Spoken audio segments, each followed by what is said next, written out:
Welcome back to the Paranormal State, Washington, and UFO UAP. With Makāula Nakae, a lifelong experiencer and ET contactee since 1990. Today's episode, 1964 Limits of Mid-Century Vision. Why the Kardashev scale is outdated. As we look across the landscape of theoretical physics, prominent minds like Michio Kaku still frequently reference the Kardashev scale, formulated back in 1964 by Soviet astronomer Nikolai Kardashev, to classify extraterrestrial civilizations by their energy consumption. Yet, listening to these discussions often brings a quiet sense of wonder mixed with frustration. Many thinkers remain deeply tethered to mid-century industrial frameworks, struggling to grasp what a truly advanced civilization looks like.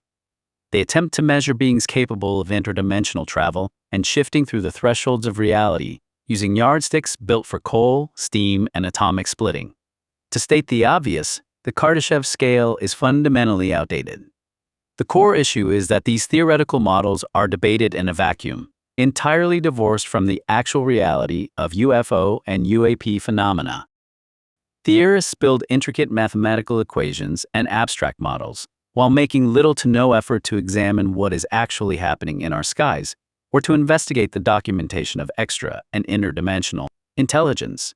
They calculate the wattage of Dyson spheres and galactic empires, while ignoring the physical anomalies reported by pilots, radar operators, and experiences. Anomalies that cross dimensions effortlessly without needing brute force energy grids.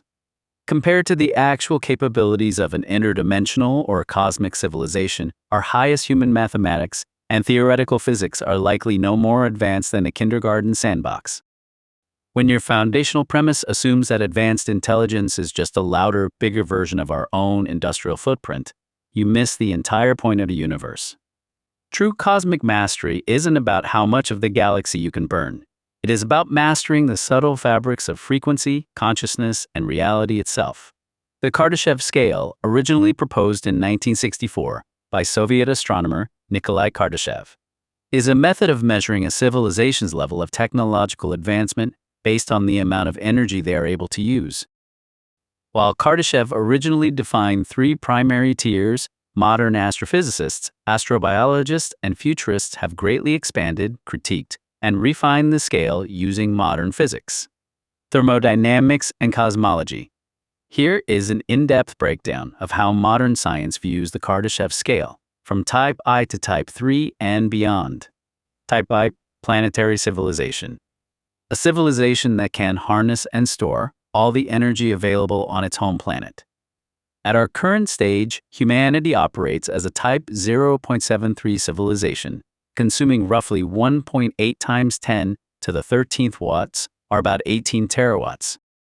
But a true Type 1 civilization scales up massively to 10 to the 16th watts, harnessing the total energy of an entire world. A true Type I civilization would control all energy inputs of its planet, capturing 100% of incoming solar radiation, utilizing geothermal power, harnessing complete fusion energy, and effectively managing the planet's weather, oceans, and tectonic plates. Physicist Michio Kaku estimates humanity will reach Type I status in approximately 100 to 200 years, provided we avoid self-destruction. Type II, stellar civilization. A civilization that can consume and control the entire energy output of its host star.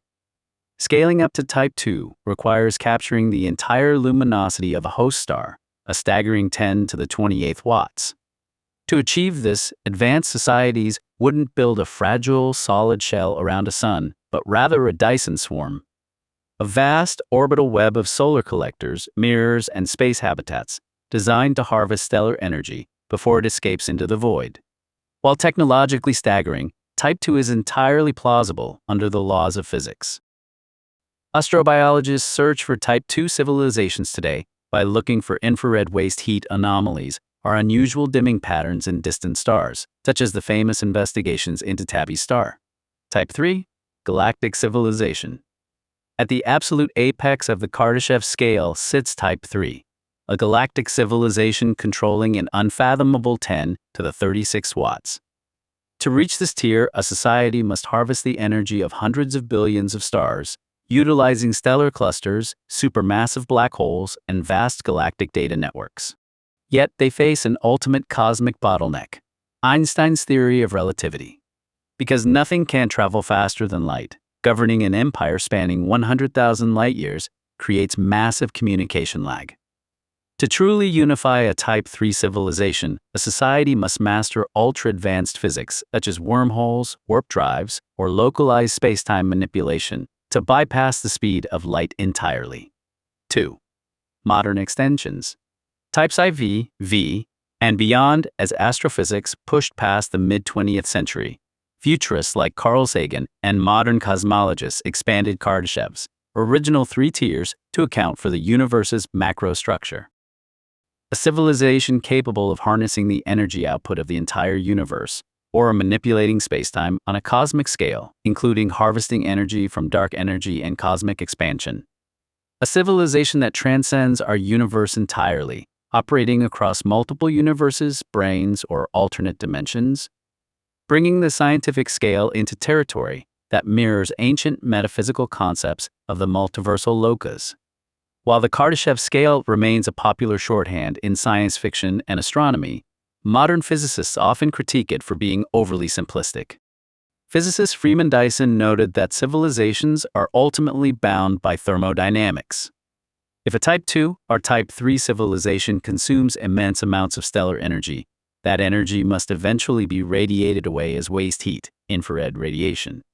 This is why the search for extraterrestrial intelligence SETI frequently scans the cosmos using infrared space telescopes like WISE and the James Webb Space Telescope, not just for visible megastructures, but for the thermal signature of an advanced technological society.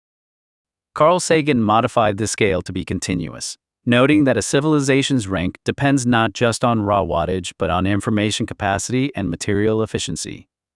A civilization that learns to run entirely on microscopic, quantum level, or zero-point vacuum energy without needing to drain stars might be hyper-advanced while having a very low Kardashev wattage.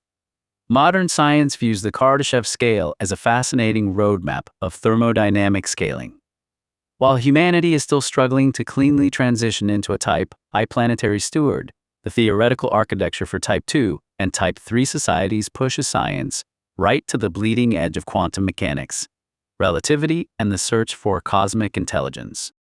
When Soviet astronomer Nikolai Kardashev proposed his famous scale in 1964, he gave humanity a way to dream about the stars.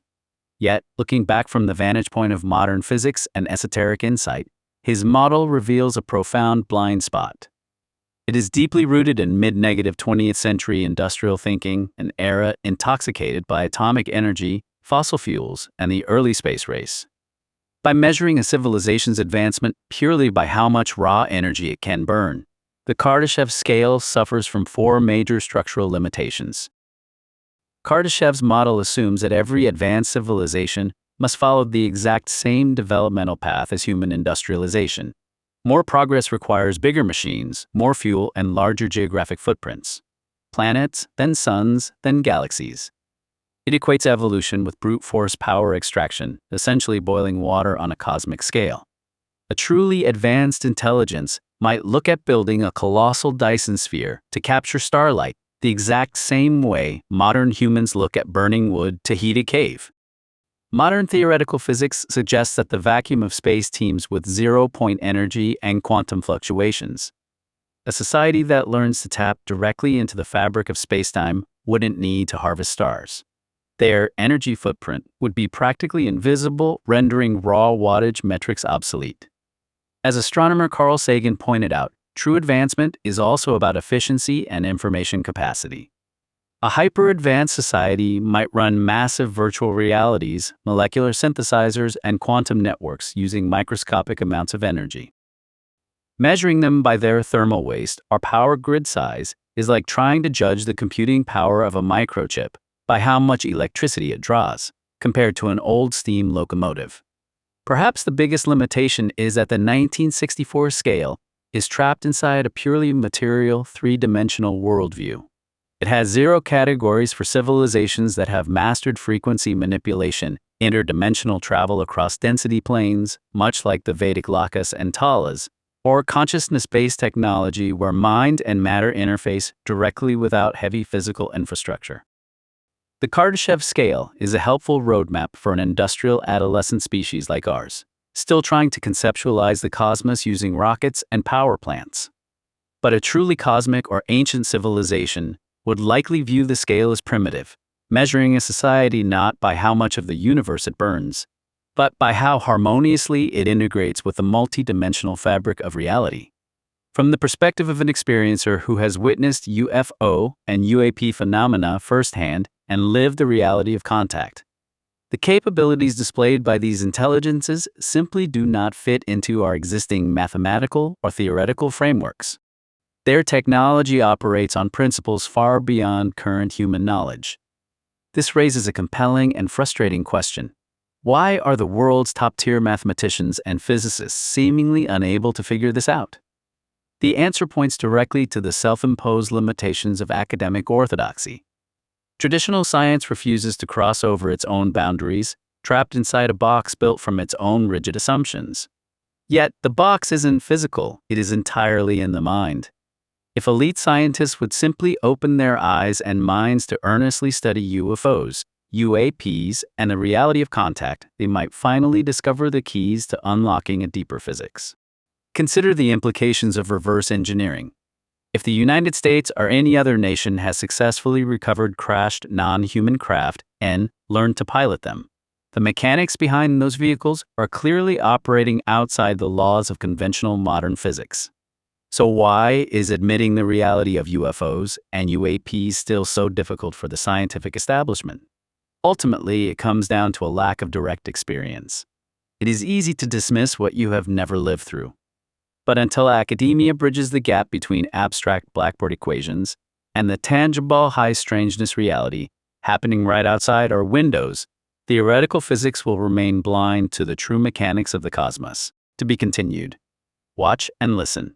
Watch the cinematic video trailer. Listen to the full podcast now. Explore the archive Cosmic Awakening Volume 1, 1991, Peru, Journey into the Unknown. Sacred Valley of the Incas. Volume 2, Ascension 2012, The Golden Alchemy. Part 3, The First Contact and the Paranormal State. Join the journey. New episodes drop periodically. Each chapter delivers a tight, hyper-focused 10 to 30-minute exploration into the evolution of ufology, perfect for your daily plunge into decoding hidden messages from outer space, designed to raise awareness and foster human evolution. Subscribe to support your inner development. Thumbs up to help push our channel through the algorithm. Comment below. Share your thoughts on today's episode.